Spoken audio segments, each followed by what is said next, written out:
Hello everyone, आप सभी का बहुत-बहुत स्वागत है। आज की क्लास में हम देखेंगे हिंदी व्याकरण वर्ण एवं वर्णमाला प्रैक्टिस सेट 2। ठीक है?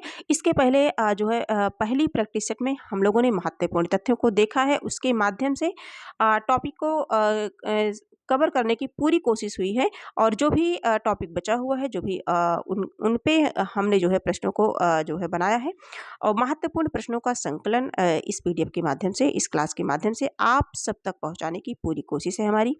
और इसके पहले हम सभी ने हिंदी व्याकरण में भाषा विज्ञान से संबंधित महत्वपूर्ण प्रश्नों को देखा है और यदि आप यूपी टीजीटी पीजीटी बिहार शिक्षक भर्ती टीआरई 4.0 यू और इसके बाद एस टेट यूपी टेट है ना, यूपीपी इत्यादि से संबंधित परीक्षाओं की तैयारी में लगे हुए हैं तो ये क्लास आपके लिए बहुत ही इम्पॉर्टेंट है, बहुत ही हेल्पफुल है ना। और इस क्लास को आप सभी देखिए और अपनी तैयारी को मजबूती प्रदान करने की कोशिश करिए। तो आज की क्लास में हम देखेंगे हिंदी व्याकरण, ये सभी के लिए बहुत ही इंपॉर्टेंट क्लास है। देखेंगे पहला प्रश्न हमारा क्या है, प्रश्न संख्या 1 देखेंगे। ठीक है, तो पहला प्रश्न देखेंगे, प्रश्न संख्या 1, इनमें से ऊष्म व्यंजन नहीं है ना। 4 ऑप्शन हमारे सामने हैं और इसमें दिया गया है कि बताना है कि ऊष्म व्यंजन नहीं है। तो हम सबसे पहले देख लेते हैं हमारा ऊष्म व्यंजन है क्या, है ना।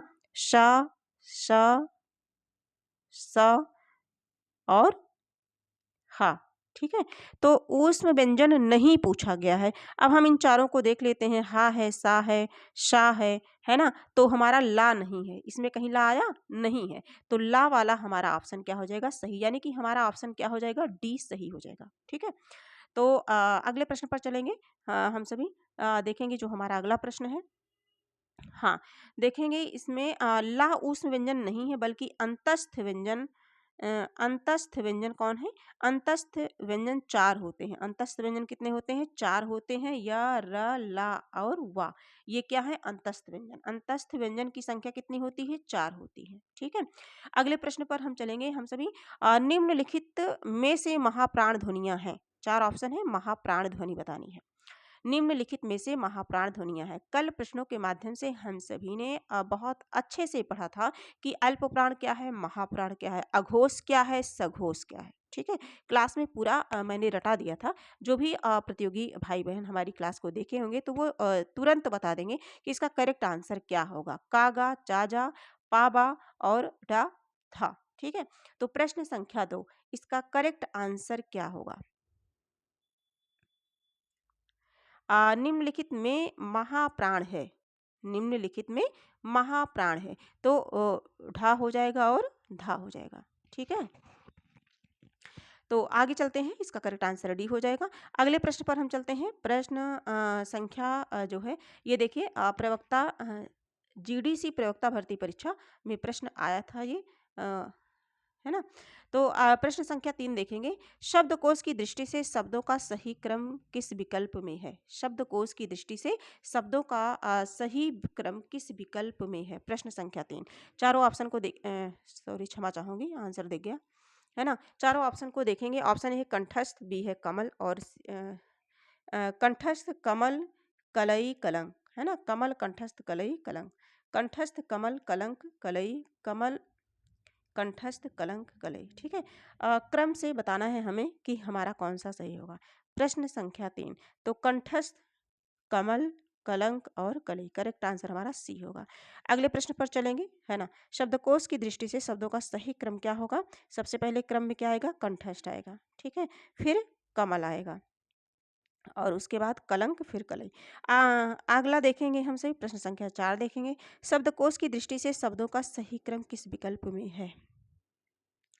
यह भी इसी प्रकार का प्रश्न है। उत्कंठा, उत्क्षिप्त, उद्योग, उद्वेग। उत्क्षिप्त, उत्कंठा, उद्योग, उद्वेग। उत्कंठा, उत्क्षिप्त, उद्वेग, उद्योग, उत्क्षिप्त, उत्कंठा, उद्वेग, उद्योग, है ना। 4 ऑप्शन है हमारे समझ। प्रश्न संख्या 4, चारों में से हमें बताना है कि कौन सा सही होगा। तो इसका सबसे करेक्ट आंसर हमारा होगा उत्कंठा, उत्क्षिप्त, उद्योग, उद्वेग। करेक्ट आंसर ए होगा। अगले प्रश्न पर चलेंगे। प्रश्न संख्या ये देखिए, राजस्थान कॉलेज लेक्चरर भर्ती परीक्षा 2015 का बना हुआ प्रश्न है और ऑप्शन ए हमारा सही है। अगले प्रश्न पर हम देखेंगे, प्रश्न संख्या 5 देखेंगे। अर्थ व्यक्त करने वाली सबसे छोटी इकाई है। अर्थ व्यक्त करने वाली सबसे छोटी इकाई है ध्वनि, वर्ण, शब्द और वाक्य। 4 ऑप्शन है, चारों में से बताना है। अर्थ व्यक्त करने वाली तो शब्द है ना? जो कोई शब्द होता है, शब्द से ही अर्थ का पता चलता है ना? तो शब्द कहलाता है। करेक्ट आंसर हमारा सी हो जाएगा। अगला देखेंगे, केवीएस पीजीटी 2018 का बना हुआ प्रश्न है। थोड़ा-सा इससे संबंधित तथ्यों को देखेंगे, जिससे कोई भी क्वेश्चन आए तो वो हमारा गलत ना हो। अर्थ व्यक्त करने वाली सबसे छोटी इकाई शब्द है। दूसरे शब्दों में कहें तो शब्द भाषा की सबसे छोटी और सार्थक है। सार्थक वही है जिसका अर्थ हो। ध्वनि के लिखित चिन्ह को वर्ण कहते हैं। वर्ण किसे कहते हैं? ध्वनि का जो लिखित चिन्ह होता है। ध्वनि मौखिक एवं वर्ण लिखित भाषा का सबसे छोटी इकाई है। यहाँ से देखिए 3-4 प्रश्न यहाँ से बनते हैं। ध्वनि जो है मौखिक भाषा की सबसे छोटी इकाई मौखिक रूप में ध्वनि है, लेकिन लिखित रूप में क्या है? वर्ण है। ठीक है? आगे देखेंगे, ध्वनि एवं वर्ण दोनों ही स्वतंत्र रूप से कोई अर्थ नहीं होता, पर व्यवस्थित ढंग से इनके संयोग से सार्थक शब्दों का निर्माण होता है। आगे हम सभी देखेंगे, प्रश्न संख्या 6। आनुनासिक व्यंजन कौन से होते हैं? आनुनासिक व्यंजन कौन से होते हैं? ऑप्शन ए है वर्ग के प्रथमाक्षर, बी है वर्ग का चौथा व्यंजन, सी है वर्ग का तृतीय अक्षर और डी है वर्ग का पंचमाक्षर। प्रश्न संख्या 6 है ना? तो जैसे का हो गया, खा हो गया, गा हो गया, घा हो गया, अंगा, काखा गंगा अंगा। पंचमाक्षर क्या होता है? 1 2 3 4 पांचवा अक्षर ही पंचमाक्षर कहलाता है। और ये क्या होता है? अनुनासिक होता है। अंगा थोड़ा जो है नाक से बोला जाता है। अंगा, काका गाघा अंगा, चाचा जाझा इया, टाठा डाढ़ा अड़ा। ठीक है? तो इस तरह से होता है। तो इसमें वर्ग का पंचमाक्षर, यानी कि करेक्ट आंसर हमारा डी वाला ऑप्शन सही हो जाएगा। आंसर डी वाला। अगले प्रश्न पर चलते हैं। प्रश्न संख्या 7 देखते हैं। हाँ, हाँ, इस तरह से देख लीजिए, अंगा इया ड़ाना मा, ये सभी क्या होते हैं? पंचमाक्षर होते हैं। देखिए, एनबीएस पीजीटी 2014 का बना हुआ प्रश्न है। तो इसी तरह से बीच बीच में प्रीवियस ईयर क्वेश्चन भी जो है आ गए हैं, है ना? हिंदी की स्पर्श घोष महाप्राण ओष्ठ व्यंजन ध्वनि है। देखिए, हिंदी की स्पर्श घोष महाप्राण ओष्ठ व्यंजन ध्वनि है। भा, था, दा और हा। प्रश्न संख्या 7, इसका करेक्ट आंसर क्या होगा? प्रश्न संख्या 7, इसका करेक्ट आंसर हो जाएगा ए, यानी कि भा। अगले प्रश्न पर चलते हैं। अ, अगला प्रश्न है हमारा प्रश्न संख्या 8। निम्नलिखित में से कौन सा स्वर समृद्ध है? निम्नलिखित में से कौन सा स्वर समृद्ध है? आ, ई, औ और ऐ। इन चारों में से कौन सा समृद्ध स्वर है? प्रश्न संख्या 8, तो ई है ना? करेक्ट आंसर हमारा बी हो जाएगा। आगे देखिए, थोड़ा सा मैंने रख दिया है समृद्ध, विवृत, है ना? और अर्ध समृद्ध, अर्ध विवृत, ये सारे आते हैं और बड़ा कन्फ्यूजन हो जाता है इनमें। इसमें हम सभी देखेंगे। देखिए, मुख ई जो है स्वर समृद्ध है। मुख विवर के खुलने के आधार पर स्वर ध्वनियाँ कितने प्रकार की होती हैं? 4 प्रकार की होती हैं। किसके आधार पर? मुख विवर के खुलने के आधार पर। मुख यानी कि जो हम लोग बोलते हैं, तो हमारा मुख किस तरह से खुलता है? जैसे छ, जा, झ तथा ह। आगे हम सभी देखेंगे, जैसे विवृत है ओपन, यानी कि आ करेंगे तो हमारा जो मुंह है, आप बोल करके उच्चारण करके देखिए, आप सभी आ करेंगे तो पूरा मुंह फैल जाएगा ऊपर नीचे, आ, है ना? तो आ ये क्या हो गया? ओपन, यानी कि विवृत हो गया। और अर्ध विवृत, अर्ध का मतलब होता है आधा, यानी कि हाफ ओपन। ठीक है? आ, ए, औ, आ। ठीक? इस तरह से बोल के भी आप देख सकते हैं। समृद्ध यानी कि क्लोज, ई, उ। तो इस तरह से ये समृद्ध हो गया। और अर्ध, ये अर्ध है, धा है, था नहीं है। अर्ध समृद्ध, आप हाफ क्लोज, ए और ओ। तो ये जो है, ये जो डायग्राम है, इसे आप नोट कर लीजिए। और हाँ, यदि आप पीडीएफ चाहते हैं तो लिंक डिस्क्रिप्शन बॉक्स में डाल दी गई है। टेलीग्राम ज्वाइन करके आप वहाँ से इस पीडीएफ को प्राप्त कर सकते हैं। कोई भी क्लास जो भी होती है, तो यदि आप पीडीएफ चाहते हैं तो पीडीएफ आपको बड़ी आसानी से मिल जाएगी। अगला प्रश्न हम देखेंगे, प्रश्न संख्या 9 देखेंगे। हिंदी की मूर्धन्य ध्वनियाँ हैं। हिंदी की मूर्धन्य ध्वनियाँ हैं चा सा जा झा इयाँ, टाठा डाढ़ा डा, पाफा बाभा मा। अगला हम सभी देख लेते हैं प्रश्न जो है ये ताथा दाधा ना, ताथा दाधा ना नहीं है, है ना, पंचमाक्षर अनुनासिक होते हैं। क्या पूछा गया, हिंदी की जो मूर्धन्य ध्वनियाँ हैं, प्रश्न संख्या 9 मूर्धन्य ध्वनियाँ हैं तो टाठा डाठा, ये करेक्ट आंसर हमारा बी हो जाएगा। अगले प्रश्न पर चलते हैं हम, प्रश्न संख्या जो है, हाँ, प्रश्न संख्या 10 देखते हैं। निम्नलिखित में ओष्ठ ध्वनि नहीं है, निम्नलिखित में ओष्ठ ध्वनि नहीं है। ऑप्शन ए है चा में, बी है पा में, सी है भा में और डी वाला जो ऑप्शन है वो है माँ। ठीक है, डी वाला ऑप्शन है वो है माँ। प्रश्न संख्या 10 इसका करेक्ट आंसर होगा चा, है ना, ओष्ठ नहीं है। पा फा बा, देखिए बोल के देखिए तो दोनों ओठ आपस में ऊपर नीचे एक हो रहे हैं, लेकिन चाचा जाझा इसमें नहीं हो रहे हैं। इच यशा नाम तालु, ये तालु का है, इच यशा नाम तालु। ठीक है, अगले प्रश्न पर चलेंगे। प्रश्न हाँ, इसमें भी इसे मैंने सम्मिलित कर लिया है कि चा ओष्ठ ध्वनि नहीं है, चा तालव्य ध्वनि है, जबकि पाफा बाभा मा ओष्ठ ध्वनियां हैं। प्रश्न संख्या 11 देखेंगे। मात्रा स्वर को क्या कहते हैं, मात्रा स्वर को क्या कहते हैं। ऑप्शन ए है वर्ण, बी है समरूप, समरूप यानी कि ग्रेफीम, सी है स्वरूप और डी है शब्द। प्रश्न संख्या 11, प्रश्न संख्या 11 का सही आंसर बताना है। मात्रा स्वर को क्या कहते हैं, इंपॉर्टेंट क्वेश्चन है। समरूप कहते हैं, ठीक है, समरूप यानी कि ग्रेफीम। ठीक, अगले प्रश्न पर चलते हैं। करेक्ट आंसर हमारा बी हो जाएगा। अगला प्रश्न जो हमारा है, हाँ, यहाँ मैंने रख दिया है हिंदी में कुल कितने स्वर हैं, तो 10 स्वर हैं और जिनकी मात्राएं कितनी हैं, 10 हैं। और एक की क्या हो गई, तो जो आ है इसकी मात्रा नहीं लगती, यानी कि दीर्घ आ से लेकर के जो है लगती है, आ की नहीं लगती, इसीलिए एक कम हो गया है। अगले प्रश्न पर चलते हैं। प्राचीन का विलोम शब्द है, प्राचीन का विलोम शब्द है। एक विलोम शब्द से प्रश्न यहाँ जो है बन गया है और इम्पॉर्टेंट था, मुझे मिला तो मैंने सोचा कि ठीक है ये इम्पॉर्टेंट है, रख लिया जाता है। बाकी विलोम शब्द, तद्भव, तत्सम, ये सारे टॉपिक अलग कराए जाएंगे आप सभी को। और प्रश्न संख्या 12 को देखते हैं। प्राचीन का विलोम क्या होगा। चारों ऑप्शन है ना, पहला नया हो गया, बी प्रागैतिहासिक, सी पुराना और डी अर्वाचीन। तो प्रश्न, हाँ, तो प्रश्न संख्या जो है 12 का करेक्ट आंसर क्या होगा। प्रश्न संख्या 12 का करेक्ट आंसर हो जाएगा अर्वाचीन, है ना। 12 का करेक्ट आंसर क्या हो जाएगा, डी हो जाएगा। अगले प्रश्न पर चलते हैं। प्रश्न संख्या जो है,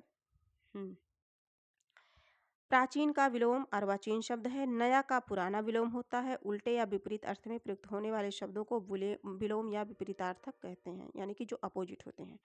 प्रश्न संख्या 13 है। छा ध्वनि का उच्चारण स्थान है, छा ध्वनि का उच्चारण स्थान है, ठीक है, दंत, ओष्ठ, तालव्य और वत्स, वत्सरे, यानी कि मसूढ़े से, मसूढ़े से, ठीक है, जो मसूढ़े से बोला जाता है। ठीक, और इसमें जो करेक्ट आंसर है, चारों ऑप्शन में बताना है। इच विषा नाम तालु मैंने बताया है ना, है ना। अकह अको विसर्जनीय नाम कंठा, है ना।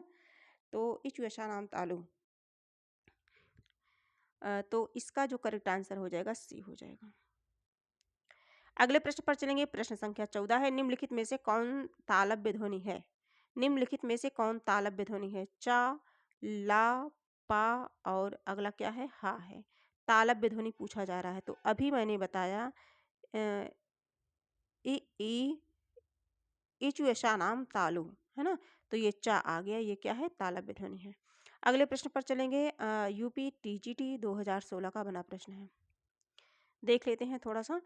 दी गई ध्वनियों में चा तालव्य ध्वनि है, ई चा छा जा झा इया या शा तालव्य ध्वनियां हैं, पा ओष्ठ ध्वनि है, ला दंत है और हा क्या है, कंठ ध्वनि है। अकुह विसर्जनीय नाम कंठा। आगे देखेंगे हम सभी। प्रश्न संख्या 15 देखेंगे। इनमें से कौन सा पश्च स्वर है, अग्र स्वर, पश्च स्वर, मध्य स्वर। आ, ई और आ, है ना। चारों ऑप्शन में से करेक्ट आंसर क्या होगा, प्रश्न संख्या 15, तो ये ए वाला ऑप्शन हमारा सही हो जाएगा। अब इसे जो है याद करने के लिए मैंने यहाँ रख दिया है। उच्चारण में जीवा के भाग के प्रयोग के आधार पर स्वर के 3 भेद होते हैं। किसके आधार पर, जीवा के भाग के प्रयोग के आधार पर। अग्र स्वर ई ए, है ना, मध्य स्वर आ और पश्च स्वर आ, उ, ओ और आ, ठीक है। तो इस तरह से हैं, आप इन्हें जो है कहीं लिख लीजिए या याद कर लीजिए, रट लीजिए। अगले प्रश्न है हमारा प्रश्न संख्या 16 है, 16 नंबर का प्रश्न है। इनमें से कौन सी ध्वनि संयुक्त व्यंजन है? प्रश्न संख्या 16, इनमें से कौन सी ध्वनि संयुक्त व्यंजन है? ऑप्शन ए है क्या, बी है टा, और औ। ठीक है। प्रश्न संख्या 16, तो इसका करेक्ट आंसर हो जाएगा क्या? ये क्या है? संयुक्त ध्वनियां हैं। संयुक्त ध्वनियों में प्रारंभ का वर्ण जो है आधा होता है। यूपी टीजीटी 2016 का बना प्रश्न है। अब इसके माध्यम से कुछ महत्वपूर्ण तथ्य को देखेंगे। आगे देखेंगे, संयुक्त व्यंजन में दो ऐसे व्यंजनों का मेल होता है जिसमें पहला व्यंजन स्वर रहित, दूसरा व्यंजन स्वर सहित हो।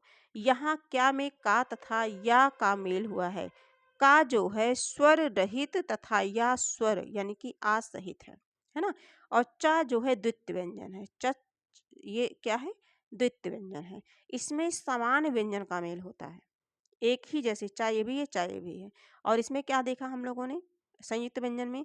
ये अलग है, या है और ये का है, लेकिन ये सेम है, बस केवल वो आधा है और वो पूरा है। इसमें समान व्यंजन का मेल होता है। टा मूर्धन्य व्यंजन है ना। जबकि असंयुक्त व्यंजन है, आ और ओ के मेल से बनता है औ। अगले प्रश्न पर चलेंगे। प्रश्न संख्या 17 देखेंगे। इनमें से कौन सा युग्म अघोष ध्वनि है? गा घा, बी ऑप्शन है पाफा, सी ऑप्शन है डाढ़ा और डी ऑप्शन है दा और धा। प्रश्न संख्या 17, अघोष ध्वनि पूछा जा रहा है, पाफा, है ना। करेक्ट आंसर हमारा बी हो जाएगा। अगले प्रश्न पर चलेंगे हम। प्रश्न संख्या जो है, हाँ, प्रत्येक वर्ग का पहला दूसरा व्यंजन सा सा सा न अघोष व्यंजन है। और प्रश्न में दिए गए विकल्प के अनुसार पाफा वर्ग के प्रथम द्वितीय व्यंजन है, इसलिए ये अघोष है। प्रश्न संख्या 18 देखेंगे हम सभी। का व्यंजन के विषय में निम्न में से कौन सा सही है? का व्यंजन के विषय में निम्न में से कौन सा सही है? मैंने प्रश्नों के माध्यम से इस टॉपिक को पढ़ाया कि अल्प प्राण क्या है, अघोष क्या है, महाप्राण क्या है ना, कंठ ध्वनि क्या है, स्पर्शी व्यंजन क्या है। तो स्वर कितने होते हैं, व्यंजन कितने होते हैं, जो भी विद्यार्थी हमारे भाई बहन जो है भाषा हिंदी व्याकरण की जो वर्ण विचार है, इसकी पहली क्लास जो देखेंगे, पीडीएफ बनी हुई है, आप बड़ी आसानी से देख पाएंगे। वो क्लास अगर जो देख